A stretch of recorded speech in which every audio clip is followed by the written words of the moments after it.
अव्यक्तोपनिषद की बात मैंने एक बार कही थी संभवतः पाठ में।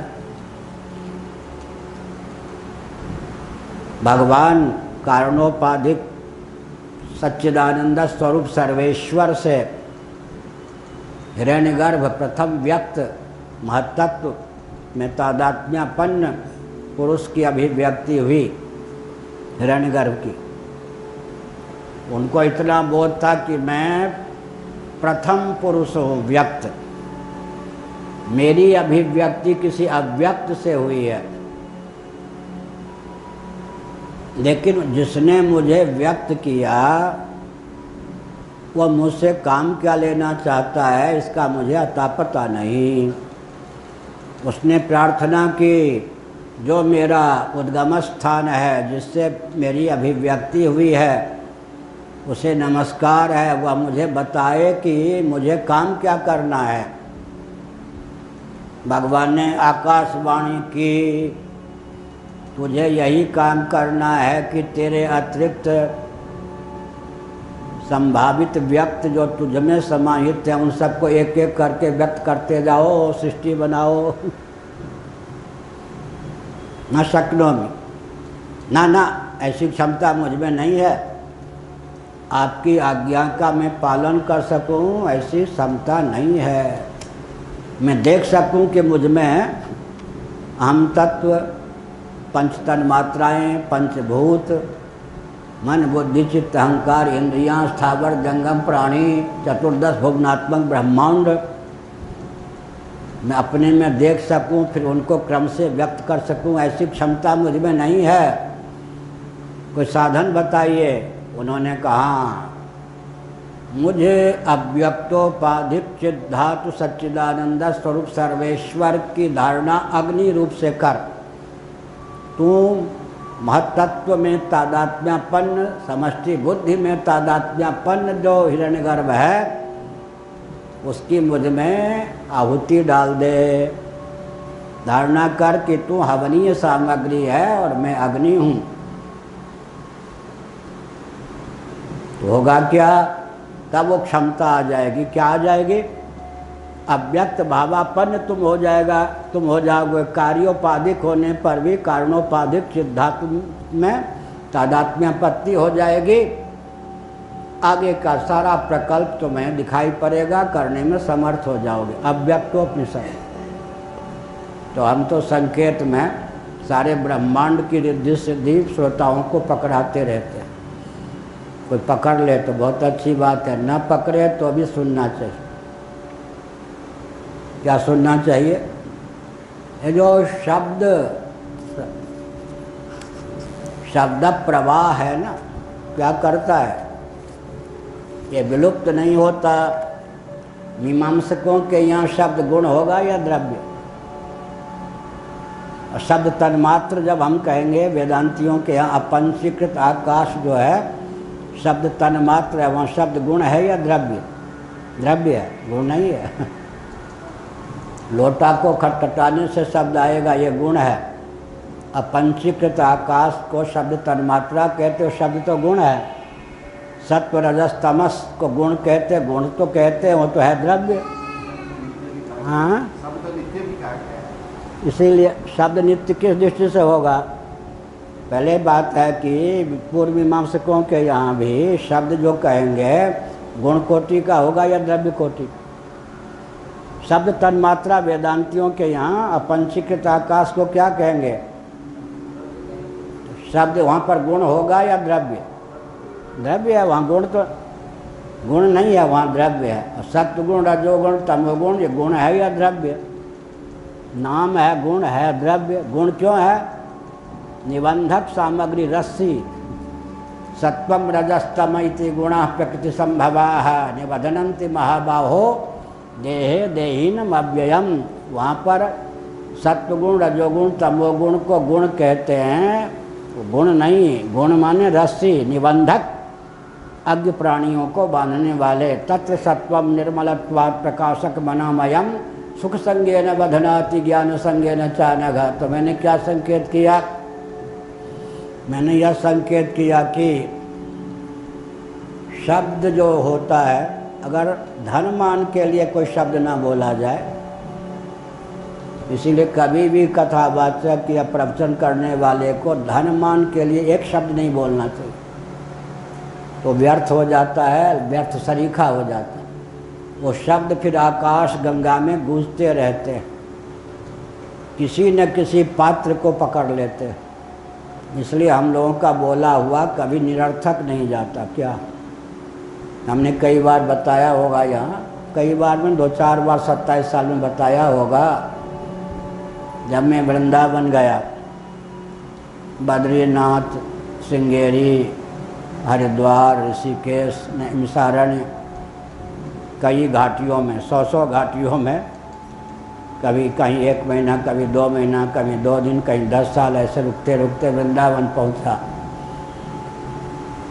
पूज्य जी महाराज के आश्रम में सगुण निर्गुण का चिंतन करूं, वहाँ के परमाणु चिंतन नहीं ना होने दे। मैं 14-14 घंटा नहीं, 18-18 घंटा नित्य निर्गुण का चिंतन करने वाला, लेकिन वृंदावन के परमाणु 1 सेकंड भी चिंतन न होने दे, फेंक दे, धक्का दे। हमने हठ योग शुरू किया, धीरे धीरे 1 मिनट 2 मिनट, 6 महीने तक वहाँ के परमाणुओं से संघर्ष चलता रहा। फिर वो क्षमता आई कि हम 2 घंटे, 4 घंटे, 10 घंटे, जितने घंटे चाहें निर्गुण का चिंतन कर सकते। बात क्या थी? वहाँ किसी ने वर्षों से निर्गुण का चिंतन ही नहीं किया था, इसलिए वहाँ के परमाणु निर्गुण के अनुकूल नहीं थे। जब यहाँ आया, पूज्यपाद जी ने पत्र लिखवा के बुलवाया कि मैं अस्वस्थ हूँ, दर्शन करने आ जाओ, मिलने आ जाओ। तो कोई शंकराचार्य बनने के लिए नहीं आया था, मैं उनका विद्यार्थी था, 5 साल मैंने पढ़ा था, वो जगत गुरु जी के पद पर थे। इस दृष्टि से आया और घेर घार कर मुझे शंकराचार्य साहब का दिन बना दिया गया। सच्ची बात तो यही। यहाँ पर इस बाग में घूम रहा था, घूमने योग्य बाग नहीं था उस समय, गोखरू के कांटे। अब हवा ने फिर वो पूर्ववत कर दिया। लेकिन यहाँ न सगुण का चिंतन हो न निर्गुण का। तो हमने समझ लिया कि इस मठ में किसी ने वर्षों से सगुण निर्गुण का चिंतन ही नहीं किया है। व्यक्ति मार देते हैं परमाणुओं को, समझ गए। फिर यहाँ संघर्ष किया परमाणुओं से, 6 महीने संघर्ष करने के बाद अब ये स्थिति है, जितने घंटे सगुण का, जितने चाहे निर्गुण का, जितना दार्शनिक पक्ष। तो परमाणुओं के द्वारा वातावरण बनाना पड़ता है। आकाश गंगा में दिव्य शब्दों को डाल दीजिए। श्मशान में जो बुरे संस्कार होते हैं ना, भूत प्रेत आदि के, तनिक भी मलिन व्यक्ति उधर से निकलेगा तो जाके दबोच दे। ऐसे देवालय आदि में या दिव्य आश्रम संस्थान में महापुरुषों के जो दिव्य चिंतन होते हैं, वो परमाणु आकाश गंगा में मरड़ाते रहते हैं, वो साधक को पकड़ लेते हैं। क्या? इसलिए वातावरण बनाना पड़ता है। वर्षों रहकर जहाँ भी हम जाते हैं, सनातन शास्त्र सम्मत शासन तंत्र के परमाणु बनाया है। बाहर से काम करते हुए नहीं दिखाई पड़ेंगे। अब एक दिन कहा था ना, अभी गुरु पूर्णिमा के अवसर पर शायद कहा था, अब लगा कि परमाणु ऐसे पुष्ट हो गए हैं पूरे भारत के, तब हमने घोषणा कर दी कि शासन के शोधन का प्रकल्प व्यावहारिक धरातल पर चलेगा। तो हमने क्या बताया? दिव्य शब्दों को आकाश गंगा में छोड़ते रहना चाहिए। कल कुशल व्यक्ति को सुनना भी चाहिए। क्या होता, सुना हुआ अंदर पहुंच गया ना, वो बोरिंग करता करता करता करता अपना काम कर देगा। ध्यान गया? मिट्टी को खोदते चलिए। हाँ ठीक है, तुम बोल रहे हो, ठीक है, समय हो गया, प्रवचन का समय हो गया। देखो लाइट भी चली गई तुम्हारे हुंकार से। श्री राम जय राम, जय जय राम। तो हमने क्या संकेत किया? हमने यह संकेत किया, परमाणु बनाने पड़ते हैं। क्या अनुकूल परमाणु बनाने पड़ते हैं। वो परमाणु क्या करते हैं, अधिकारियों के चित्त में जाकर झकझोर करके भाव व्यक्त कर देते हैं। एक उदाहरण देकर प्रवचन को विराम देता हूँ। जिन दिनों विवेकानंद जी की प्रसिद्धि नरेंद्र बाबू के रूप में थी, लगभग अंग्रेजी कट जैसा बाल रखते थे। हाँ, प्रकाश आएगा, प्रकाश आ गया, डरो मत। वो गए, एक महात्मा को उन्होंने कहा, देश गुलाम है और आप जो हैं माला जपते हैं, समाधि लगाते हैं, तो इस बच्चे को अंधकार पसंद नहीं है, गर्मी लगती होगी, बस इसको बाहर ले जाओ बच्चे, इधर उधर। नारायण। महात्मा ने क्या कहा मालूम है, उन दिनों ये प्रचार तंत्र नहीं था, नरेंद्र बाबू का कोई प्रचार भी नहीं था। ए नरेंद्र, जिसके चलाने पर तुम चलते हो, जिसके संकल्प से नाचते हो, उसी को लाना देते हो। हम लोग वन में रहकर, पर्वत में रहकर राष्ट्र के हित का चिंतन करते हैं। वो चिंतन तुम जैसे व्यक्ति को यंत्र बना के चलाता है। आज क्या नरनारायण भगवान तप नहीं कर रहे? आगे जो राजा होंगे कलयुग बीतने पर, वो अभी हैं या नहीं, या जन्म लेंगे? भागवत पर अभी हैं या नहीं, तप कर रहे या नहीं? उनके तप से हम जैसे व्यक्ति जो मैदान में हैं या हिमालय में भी रहे हैं, उनके संकल्प से हम लोग मैदान में कूद पड़ते हैं। क्या इसी प्रकार से उत्तम शब्द, दार्शनिक तथ्य करना चाहिए। सामने वाले व्यक्ति न भी समझें तो यत्र यत्र रघुनाथ कीर्तनम, कोई आप ही थोड़े यहाँ सोता है, हनुमान जी सोता है, सप्तर्षि सोता है, वो तो आशीर्वाद देंगे ही। और आपके हृदय में भी जो शब्द जाएगा ना, समय आने पर क्या करेगा, अपना प्रभाव डाल देगा। इसीलिए दिव्य शब्दों के द्वारा दिव्य वातावरण बनाना चाहिए। परसों संभवतः हमने कहा, हम बचपन से कष्ट सहते रहे, अपनी शैली में अपने स्तर से बोलते रहे, विद्यार्थी जीवन में भी इधर उधर की बात, चुटकुले, चटनी, ये सब कुछ नहीं। न धन मिला, न मान मिला, न धन की इच्छा, न मान की इच्छा। मठ आदि चलाने के लिए तो धन चाहिए, बिल्कुल निर्गुण जैसा। सबने कहा कि शैली में नहीं, कुछ दाई माई भी समझ सकें, मजदूर भी समझ सकें, ऐसी भाषा में बोलिए तो किसी को उपेक्षा नहीं, वो भी बोलना मैं जानता हूँ। लेकिन अब मुझे बहुत प्रसन्नता है कि धैर्य का फल मिला। क्या मिला? कल ही हमको सुरेश जी बता रहे थे, 23 साल से कितने युवक सुनते, किस साल से किस साल? 20 से 23 से 44 तक के युवक पूरे विश्व में कितने होंगे? 50? 50% मान टोटली कितना? 1.5 करोड़ युवक विश्व में 23 साल से इतने साल तक के भाषा समझते हैं, उस स्तर से चिंतन करते हैं, विश्व निर्माण की भावना से भावित हो गया या नहीं?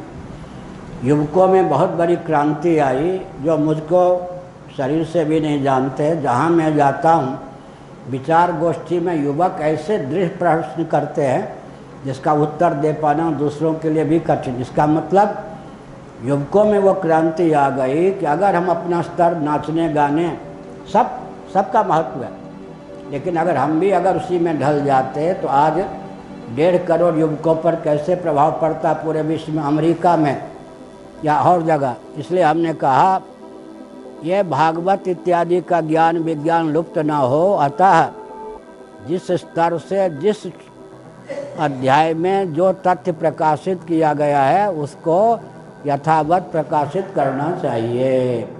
ध्यान गया? अब ये कथावाचकों के तो बस की बात नहीं, न उनके पास समय न परंपरा से अध्ययन। एक एक श्लोक के भाव को खोल सके।